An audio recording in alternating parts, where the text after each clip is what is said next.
Coming up on the Diaz podcast. To be honest, this is what changed everything in my life and opened my heart and see the oneness of all and the connectedness of all. Hello and welcome to the Diaz podcast. Every day, I come across some of the most incredibly fascinating and authentic people from all walks of life. And together, we're inviting you in to be our special guest as we take you through some of their amazing experiences, adventures, and journeys. So sit back, relax, and I hope you enjoy this episode of the Diaz podcast. I just want to welcome today's guests. We're going to delve into a journey. It's going to be a journey of, I'm going to say, a little bit different to the other journeys that people may have heard so far on the Diaz podcast, but I'm so excited to tell this story. So welcome, Hamaima. Hello, hi, and thank you so much for having me. It's a great pleasure to connect in this way, and very excited to share my journey here. So I guess I gave a little teaser just then to everyone that this is going to be a bit more of a spiritual-based journey. Why don't we start with, I guess, who are you now, where are you in the world, and what are you doing there? Yes, so as you said already, my name is Hamaima. This is actually a spiritual name that I received in 2016, and that was a big part of my journey. I will tell you more in a moment about that. I'm in Guatemala right now, and I'm a shamanic practitioner, so I work using earth magic, and I work with wisdom keepers from many different traditions, working with the elements, working with the medicine of cacao here in Guatemala. It's a medicine that's very sacred. It's chocolate, but we consider the spirit of the cacao goddess, so it's a very feminine energy. I work with Mayan shamans here, and we hold a lot of fire, so fire is a big medicine for them. And it's a community here, so many people from all over the world will visit this place. It's called Lake Atitlan or Lago de Atitlan. It's surrounded by volcanoes, and it's considered to be a massive energy vortex, a great place for healing and transformation. So that's why a lot of space holders and wisdom keepers from all different traditions will come here and share their work. And a lot of people come here who seek healing and transformation and growth. It's not the kind of run-of-the-mill, everyday sort of experience that you guys are offering there, right? It seems like something specific. At some point in someone's life, they're going to feel like they need to engage with this kind of work. I believe that these times we live in, we are in a massive transition period as humanity as a whole, as well as the planet herself. And whereas maybe in previous decades we could still get away with doing the things, the material things, and it's maybe having the 9-to-5 jobs and accumulating possessions and the usual, the standard. I'm not saying it's wrong, but for many souls that are on this planet right now, they are actually not fulfilled to be doing jobs that they don't enjoy and spending maybe 8 hours or longer a day in an office where they don't really want to be. Maybe in the past, we could just get away with it and think this is what we're doing as humans. Now, more and more people are waking up, which often starts with maybe having depression or midlife crises or really not feeling happy in their being and wondering, I have everything, I have a family, I have this job, I have a home, but I'm not happy, I'm not fulfilled. So this is kind of a collective awakening that we are going through right now. So people would start seeking out practices that will help them remember who they truly are. And this lifetime is a blink of an eye in the grand scheme of things. But still, we are experiencing this lifetime here right now. So for us, it's everything. And we want to seize the moment. We want to be fulfilled. We want to use our gifts. We want to be fully energized and joyful and creative. And unfortunately, most people haven't got quite the outlet for it or haven't quite found the way how to do that. So that's why these vortexes in the world, which there are many, for example, Hawaii, Ibiza, Glastonbury, Machu Picchu, in Australia, of course, as well. So that's why these places, the energy of these places will draw people there. Although they don't know why they're going, but they feel the soul is moving them in that direction. And then we are here to offer all kinds of things that will help you remember who you really are. I guess what I'd love to know is, how did you yourself set off on this journey? Where did you begin? And, sort of take us all the way back to that beginning. Mm-hmm. Yes. So I grew up in rural Germany on a farm. And my oldest brother was suffering from depression from very early on. And at the age of 18 or so, he got into drugs, like heavy drugs, heroin. So when I was a teenager, so I was kind of with him in and out of rehab and being in the house and sometimes being left with him to just make sure there's somebody there with him. But I was still quite young myself and I didn't feel quite safe around him. And then he ended up being in a coma and then being severely disabled for around altogether 30 years. He passed only 2 months ago. And I was involving myself a lot in horse riding at the time. So that was kind of the savior for me, to spend time with the animals and to really have that connection with nature. And so I was spending most of my time with the horses. Even at some point, I was a professional short jumper. So I was paid for competing. Mm-hmm. And I did that maybe until I was 25. And I was still living at the family farm, but I had my own flat in a building next to the family home. But it was still very much connected to the family and hadn't really spread my wings. And I was studying law at the same time, more or less, or trying to do both things. And it was really interesting because if you know me now, we would say, you studied law? Like, how did you ever think that would be good? Something you could do or you wanted to do. But at that point, I didn't know myself at all. But then quite soon realized this is not really my calling. And also there was court proceedings regarding my brother and what happened. And it was turned around towards my mom. So my mom was kind of blamed. So I realized that the justice system doesn't have much to do with justice. And I stopped. And I was focusing on the horse riding, but also although I didn't stand still much and I didn't do any meditation at that point, but I still felt this is not really, there's more. I am living here in this small town and doing the horse riding, and it's about winning and who has got the best horse, biggest lorry, the biggest car, competing. And my soul was more and more telling me, this is not for you. And I ended up going to Ibiza and because my brother had this history of using drugs, I had never touched anything until I was 25. But then when I went to Ibiza, somehow I started using recreational drugs there. And I don't want to glamorize that at all, but to be honest, this is what changed everything in my life and opened my heart and see the oneness of all and the connectedness of all. And that started me off a journey of at least 8 years of just doing that.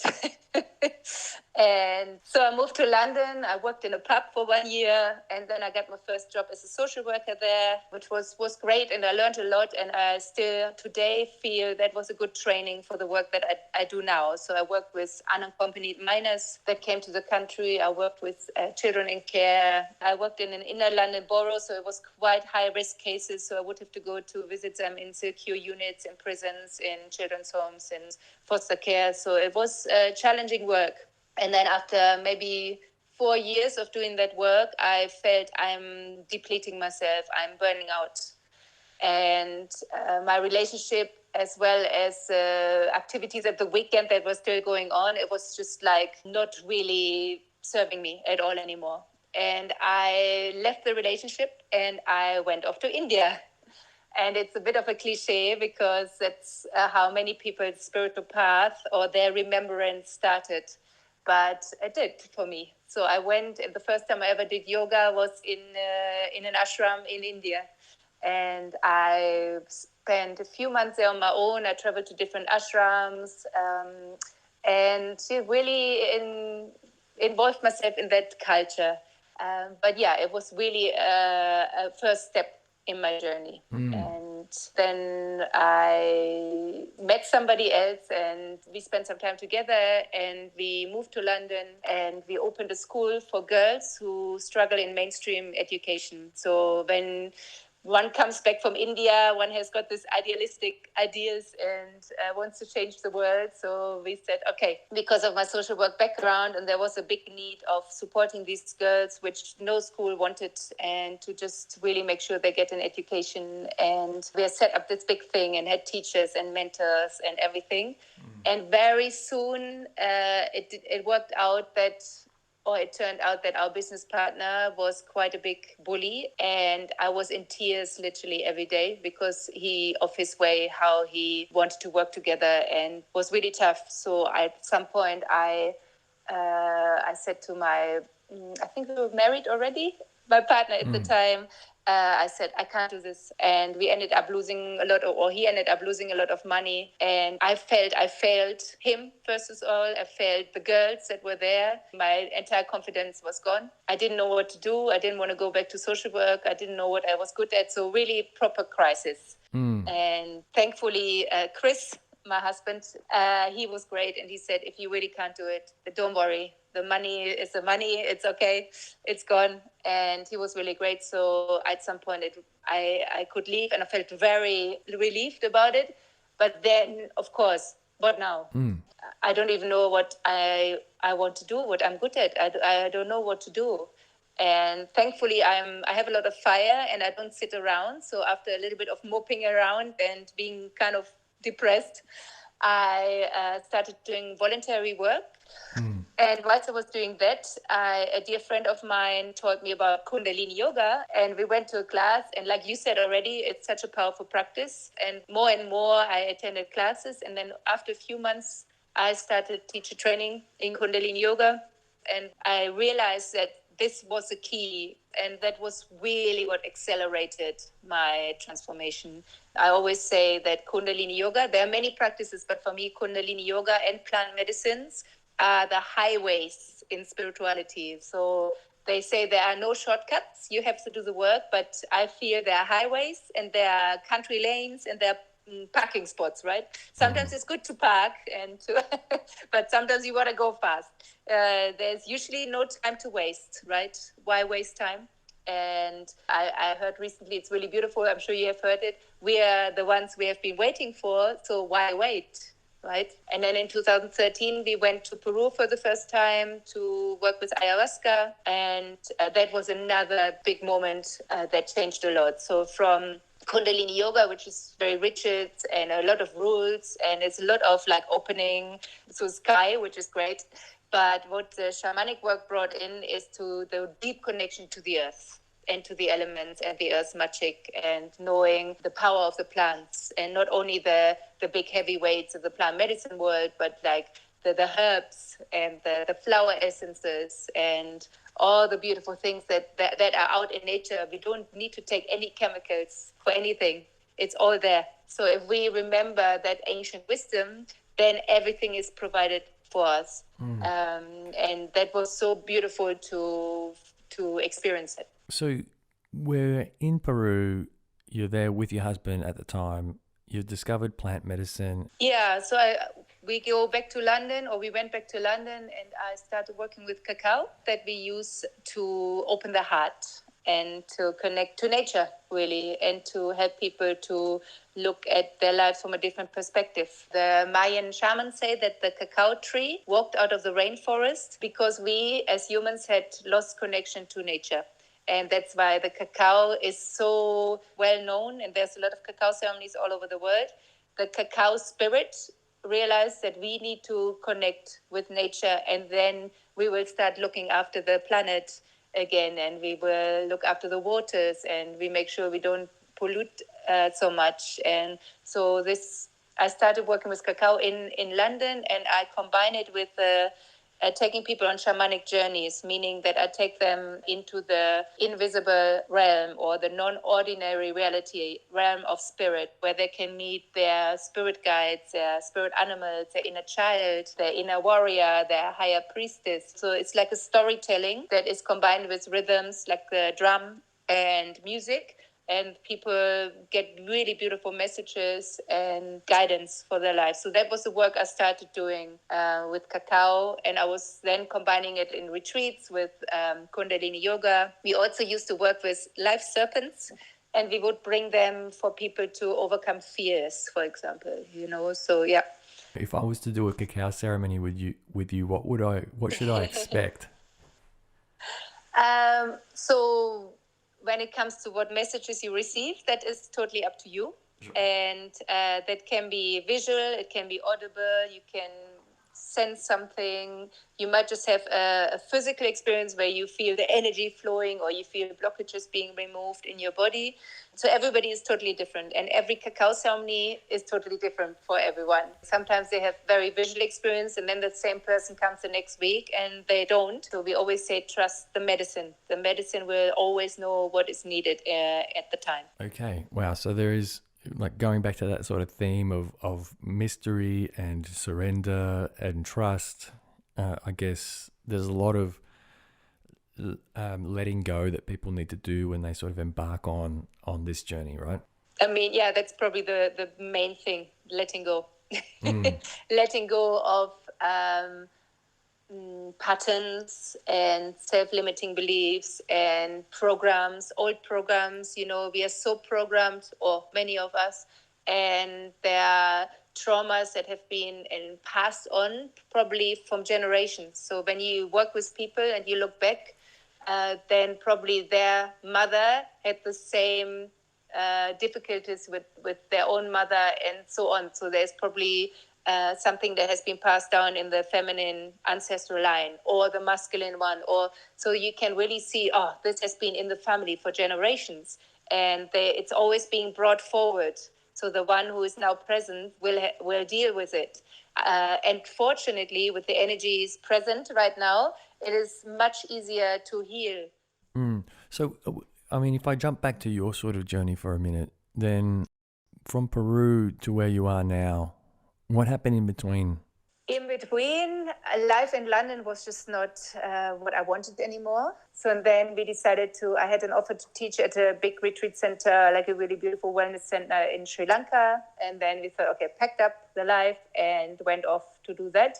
And that was also when then my husband and I separated. So that kind of set me off on like a nomadic life. We came back together briefly. We will live together in New Zealand for a little while. But yeah, since then I've been in many different places, and I feel it's a time of studying and learning. And as I said, I've worked with Peruvian shamans working with ayahuasca, but also in the mountains with Pacos there. They work with Wachuma. I've worked with Maori elders in New Zealand, with First Nation American, working with sweat lodges.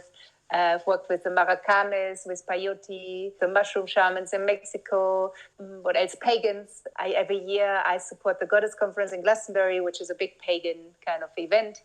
So yeah, I've been studying Yawanava in Brazil. They work with ayahuasca, really beautiful tribe. I'm going to go there as well next year. So I've been studying different traditions and different plant medicines, and collected from everyone what resonated with me. So whatever I offer now has a little flavor of all these different traditions. Yeah, I mean, I guess when you immerse yourself in that world so intensely, you come across things that really resonate with you, and things that you might evolve and put your own flavor on, like you said. For sure. Because some, everybody is different, and everybody resonates with different practices. Some are a little bit, they have been shared for a long time, and they haven't maybe quite moved on with the time and how the energies change. So as much as I respect that ancient wisdom, but I also feel everything has to evolve, right? So that's why, for example, Kundalini Yoga, at some point I felt it hadn't evolved. You can't change anything. It has to be like this way. It has to be taught exactly like that. And I felt like, no, everything changes. How can this not change? The energies are totally different now. And how can you not trust me to deliver a class feeling the energy of the group, right? So there are some practices where I feel like, some of parts are great. Other parts, maybe they need some time. They need to evolve a little bit, And that's got you to where you are now. So I guess what's the hope for you with your own work and then overall? Yeah, it's an interesting question, because I feel like I'm in a big transition again at the moment. I've been supporting many different spaces, so many different shamans I've been supporting all over which is beautiful. And I'm very grateful because I learn a lot, and I will go and learn more when I go to Brazil next year. But I feel then it is time to really bring through my own work. When I was teaching Kundalini Yoga, I would offer retreats in Ibiza and France and in the UK and Sri Lanka. And then I stopped that, and I was focusing more maybe on my learning and my studying. And now I feel from all my experience and all that I've done, then it's time to really create my own, which I already do here as well. I hold ancestor prayer circles every week and cacao ceremonies, but I feel there is more that I can bring through, and also really sustain myself financially. That is the thing. For example, I'm just started a moon family online, and we will gather on Zoom every full moon and every new moon. So that's a new thing that I'm doing. And yeah, I'm excited about it. So just kind of creating what do I want to offer for the global community as well as for in the places where I am present, And so are you going to be staying in Guatemala then, or are you going to be moving somewhere else? I'm leaving here in January, end of January, to go to Brazil for 2 months, and then most likely to New Zealand. There is a possibility of a film project, which I'm really excited about. When I was there last, we shot a trailer, and there is some movement now. So if that's happening, I will go to New Zealand in April. And then after that, spend some time in Europe because my father passed 1 year ago. My brother just passed. And I feel I really want to spend a bit more time with them. So they're in Germany. So I will hopefully spend 4 or 5 months in Europe before I go off again into this part of the world. Yeah, it sounds like there's a little bit of, I guess, integration for you that needs to happen as well. I mean, you mentioned earlier that your brother had passed. I mean, that would have been like a huge release of some sort for you, right? It's interesting because actually there was a big part of my healing journey because of how I grew up with him being an addict. And then I remember coming home from horse riding one day, my father said, your brother is going to die. He's in hospital. And the first thought I had was, thank God for that, And then he did not pass, and he continued to live for 30 years, like, as I said, in a wheelchair, and had to be cared for 24/7 more or less. But it was a long healing journey for me to let go of that guilt of this first response, right? So, and I remember my first ayahuasca journey, and I remember having this big conversation with his spirit and saying, I'm so sorry about this reaction. I'm so sorry that I didn't see your suffering. I'm so sorry I'm not patient with you now, and I can't understand you because his speech was affected.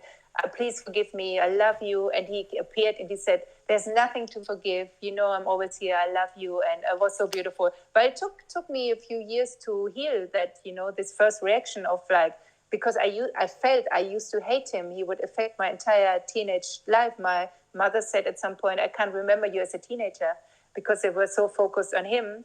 So, and yeah, it took a few years to really heal that, and that's why if you don't heal these things, they will affect you your entire life. And it's okay. We all have moments where something like this happens, or we have made a mistake, or we feel we have reacted in a way that wasn't appropriate. But we all have that. We are humans. And that's just accept that and forgive yourself, like a big journey I had in Peru with Wachuma. It was, the first ceremony was, I think, maybe it must have been 300 times. Forgive yourself, forgive yourself, forgive yourself. That was a big lesson there. Forgive yourself. You have not done nothing wrong. Forgive yourself. Wow. Love yourself for that reaction that you had there. Wow. Mm-hmm. Yeah. I mean, there's so much power in repetition, right? That would be such an intense experience to say that, even 10 times for me would be like, something's coming up here. You're able to talk about all of these things, from your past. Is there still some feeling there? Do you think you're healed, or do you think that you're still going through your process? There's always more to do. There's always more. Mm-hmm. But also, we are not broken. We are perfect as we are, with all of our shadowy parts and our icky parts and sticky parts. So sometimes when people start on this spiritual journey, they become processing junkies. It's like, no, I need to hear this and I need to, then this is not right, that is not right. But then you're constantly telling yourself you are not okay. So it's like, yeah, there's always something to heal. There's always something we hold on to maybe, or we feel some grief still, but it's okay. This is perfect for what it is now. And if it needs to be resolved in whatever way, it will show itself as a perfect opportunity. And then one can look at it again. But we always say that the shadow side of you is equally important and beautiful as the light part. And we don't want to just focus on the light. We want to have both, because like the night and the day, right? And the sun and the moon, it's important that there's both. It's part of the whole, right? Yeah, I really love that. And I think that's a really profound message for the way that we can look at life in general. But yeah, I think what you're saying kind of reminds me that everything has a light side and a dark side. The earth has a night and a day. So yeah, that's a really beautiful way. And the relationship is, your partner is your greatest teacher. That's what they say, because they mirror you, all of your things. So suddenly you see all this in you that you maybe don't like about yourself, because they will mirror it back to you. And then, of course, it's easy to project it onto them. No, it's your fault because of you did this, blah, blah. But really what they do is help you to get to know yourself better. Yeah, absolutely. I can attest to that. So we met through social media. I approached you. I thought your feed was really interesting. Then I had a look into some of the work that you do and I was fascinated, right? But then when I speak with you, I feel very calm. I feel like there's just calmness exuding from the screen. I've got you in front of me on a screen. There's a lot of calmness. There's a lot of presence. And I think it's because I've sort of fixated myself on it, because I'm really trying to get to know you and put myself in your shoes. A, do people tell you that all the time? And B, do you think you've always had that, or do you feel that within yourself? Now I could go into the explanation that I have for it, but it might be a little bit out there. Sure. So I will just go with, I think once we have done a certain amount of work on ourselves and found peace in our hearts, then this is what we vibrate out. And I believe that I would consider myself as a healer. So what they say a healer is, as a healer, you hold in your energetic field the energy that the people who are attracted to you need to find their own solution for their own healing. And most likely is something that you have gone through in yourself, that I have resolved in myself. I carry that in my energetic field. So this is what you're picking up on. That's I feel my name, I told you, I think means Hamaima, means where the heart of the universe is born. Yeah, so beautiful. I feel that's the energy of home. That's the energy of home, the source, right? So what is the energy of home? We feel safe, we feel calm, we feel like we're belonging, we are welcome. So I feel that's the energies that I have, Yeah, that's really beautiful. And I encourage everyone to head over to your website to get to know more about the work that you do. It's hamaima.com, isn't it? Right. HAMAIMA. Yeah, that's it. .com. Right. And Instagram, Hamaima Love. Yeah, fantastic. So there's more information and more. I share what I consider New Earth guidance on Instagram. So if some of the listeners are struggling a bit at the moment, then the Instagram is a really good way of being connected, knowing what's going on with the moon, what's going on energetically, and to just maybe help you to understand a little bit what we are going through as a collective right now. It's been such a pleasure to speak with you. Thank you so much for the time that you've taken to record with me. I know we've had a couple of little hiccups along the way, but you've been really great. Is there anything that you wanted to leave the audience with? Anything at all? Yeah. We live in magical times, and we live in a big time of transformation, and it might seem like a huge upheaval and a turmoil, and that's also okay. This is all part of the process. It's like a releasing, like we said before, a big letting go of the denser energies.